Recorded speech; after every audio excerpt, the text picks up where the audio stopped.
Което на 11 май отбеляза 173 години от основаването си като килийно смесено училище.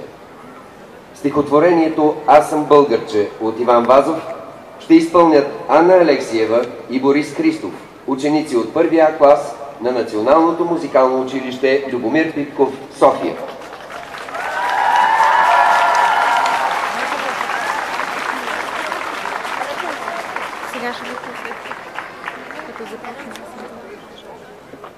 Аз съм българче от Иван Вазов. Аз съм българче и силна майка мене е родила. С хубости, блага, обилна е родината ми мила. Аз съм българче, обичам нашите планини зелени. Българин да се наричам, първа радост е за мене. Аз съм българче свободно, край свободен аз живея. Всичко българско и родно любя, тача и милея.